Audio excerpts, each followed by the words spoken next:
warahmatullahi wabarakatuh. Perkenalkan saya Reynald Jadusatmas dari Prodi IKT semester 4. Saya akan membahas tentang kerajaan Islam sebelum kedatangan Belanda.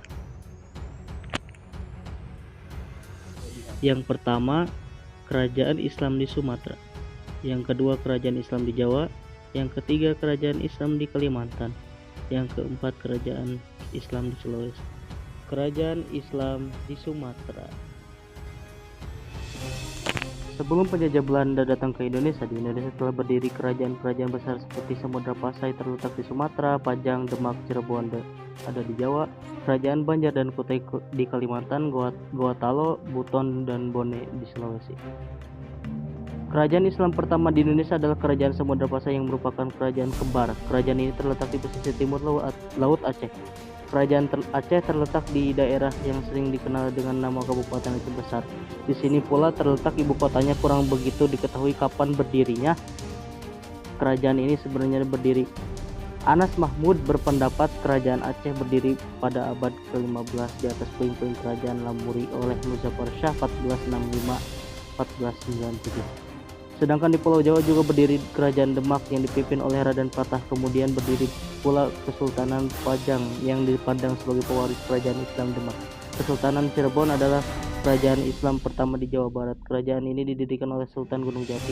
Di Kalimantan juga berdiri dua buah kerajaan, itu Kerajaan Banjar yang rajanya bernama Sultan Budiarsyah dan Kerajaan Kutai yang salah satu rajanya bernama Tuan di Bandang atau lebih kenal dengan sebutan Dato di Bandang.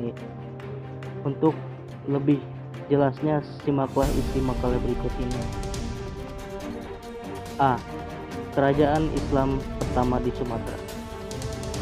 Samudra Pasai. Kerajaan Islam pertama di Indonesia adalah Kerajaan Samudra Pasai yang merupakan kerajaan kembar. Kerajaan ini terletak di pesisir timur Laut Aceh. Kemunculan sebagai kerajaan Islam diperkirakan mulai awal atau pertengahan abad ke-15 ke-13 Masehi. Sebagai hasil dari proses islamisasi daerah-daerah pantai yang pernah disinggahi pedagang-pedagang muslim sejak abad ke-7 ke-8 Masehi dan seterusnya. Bukti berdiri kerajaan Samudra Pasai pada abad ke-13 Masehi itu didukung oleh adanya nisan kubur terbuat dari granit asal Samudra Pasai. Dari nisan itu dapat diketahui bahwa raja pertama kerajaan itu meninggal pada bulan Ramadan tahun 696 Hijriah yang diperkirakan bertepatan dengan tahun 1297 Masehi.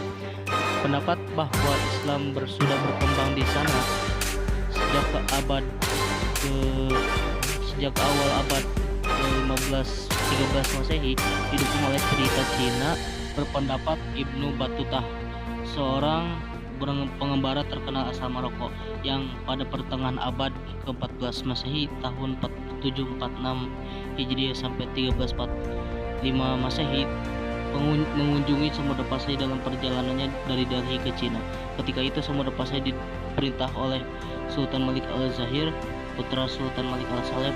Menurut sumber-sumber Cina, pada awal tahun 1282 Masehi, kerajaan kecil Samutala Samudra mengirim kepada Raja Cina duta-duta yang disebut Dengu atau Wean, nama-nama muslim yakni Hussein dan Sulaiman. Ibnu Battuta menyatakan bahwa Islam sudah hampir seabad lamanya disiarkan di sana. Ia meriwayatkan kesalehan, kerendahan hati, dan semangat keagamaan rajanya yang seperti rakyatnya. Mengikuti mazhab Syafi'i. Berdasarkan beritanya pula, kerajaan Samudra Pasai ketika itu merupakan pusat studi agama Islam dan berkumpul ulama-ulama dari berbagai negeri Islam untuk berdiskusi berbagai masalah keagamaan dan keduniaan. Kerajaan Samudra Pasai berlangsung sampai tahun 1524 Masehi. Pada tahun 1521 Masehi, kerajaan ini ditaklukkan oleh Portugis yang mendudukinya selama 3 tahun. Kemudian tahun 1524 Masehi dianneksasi oleh Raja Aceh Ali Mubayasah. Selanjutnya kerajaan Samudra Pasai berada di bawah pengaruh Kesultanan Aceh yang berpusat di Bandar Aceh Darussalam. Yang kedua, kerajaan Islam di Jawa. Demak. Sebagaimana telah disebutkan dalam bab terdahulu, perkembangan Islam di Jawa persamaan waktunya dengan melemahnya posisi Raja Majapahit.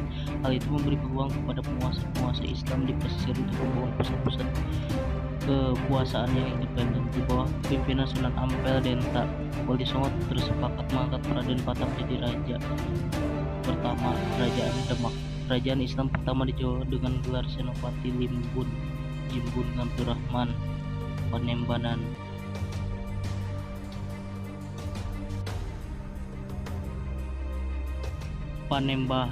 Palembang Sayyidin Panatagama. Raden Patah dalam menjalankan pemerintahannya, terutama dalam persoalan-persoalan agama, dibantu oleh para ulama Wali Songo. Sebelumnya Demak masih bernama Bintoro, merupakan daerah asal Majapahit yang diberikan Raja Majapahit oleh kepada Raden Patah. Daerah ini lambat laun menjadi pusat perkembangan agama Islam yang diselenggarakan oleh para wali.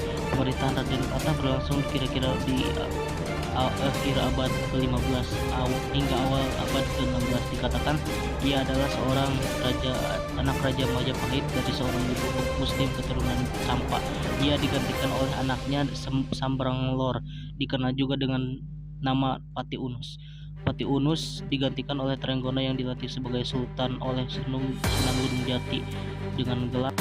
Inilah Islam dikembangkan ke seluruh tanah Jawa, bahkan sampai ke Kalimantan. Pada tahun 1627, Tuban dan Majapahit jatuh ke tangan Kerajaan Demak. Pada tahun 1529 berhasil menundukkan Madiun, Belora 1530, Surabaya 1531, Pasuruan 1535. Antara tahun 1541 sampai 1402, Lamongan, Blitar, Wirasaba, dan Kediri 1544. Setelah Sultan Trenggana terbunuh, ia digantikan oleh adiknya Prawoto. Kerajaan Demak berakhir setelah terbunuhnya Prawoto. Pembunuhnya adalah Arya Penangsang dari Jepang pada tahun 1549. Yang ketiga, Kerajaan Islam di Kalimantan. Berdirinya Kerajaan Banjar di Kalimantan Selatan. Filsuf ini membicarakan tentang masuknya Islam di Kalimantan Selatan, selalu mengidentifikasikan dengan berdirinya Kerajaan Banjarmasin. Kerajaan Banjar merupakan kelanjutan dari Kerajaan Daha yang beragama Hindu.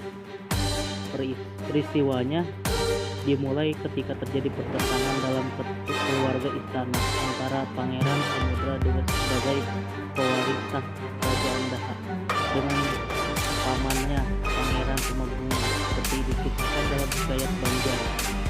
Ketika Raja Sukarama merasa sudah hampir tiba ajalnya, ia berwasiat agar yang menggantikannya nanti adalah cucunya Raden Samudra. Tentu saja keempat orang putranya tidak menerima sikap ayahnya itu, lebih-lebih Pangeran Tumenggung yang sangat berambisi. Setelah Sukarama wafat, jabatan raja dipegang oleh anak tertua, Pangeran Mangkubumi. Waktu itu Pangeran Samudra baru berumur 7 tahun. Pangeran Mangkubumi tidak terlalu lama berkuasa. Ia terbunuh oleh seorang pegawai istana yang berhasil dikasih Pangeran Tumanggung. Dengan meninggalnya Pangeran Mangkubumi, maka Pangeran Tumanggunglah yang tampil menjadi Raja Daha. Dalam pada itu, Pangeran Samudra berkelana ke wilayah Muara. Ia kemudian diasuh oleh seorang patih bernama Patih Masih. Atas bantuannya, Pangeran Samudra dapat mengumpulkan kekuatan pertamanya. Pangeran Samudra berhasil menguasai Muara Bahar, sebuah pelabuhan strategis yang sering dikunjungi para pedagang luar seperti pada para pesisir utara Jawa, Gujarat, dan Malaka.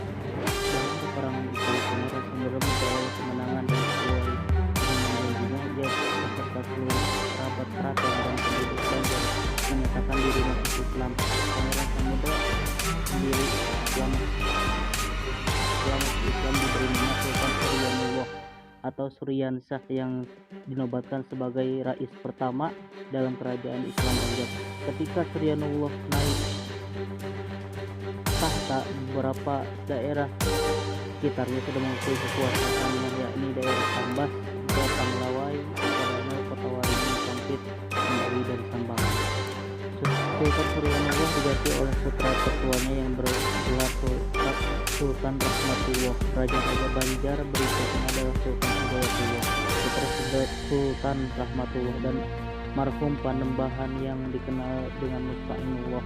Pada masa marhum Panembahan ibu kota kerajaan dipindahkan beberapa kali, pertama ke Amuntai, kemudian ke Tambangan dan Batang Banju, dan akhirnya ke Amuntai kembali. Perpindahan ibu kota kerajaan itu terjadi akibat datangnya pihak Belanda ke Banjar dan menimbulkan huru-hara.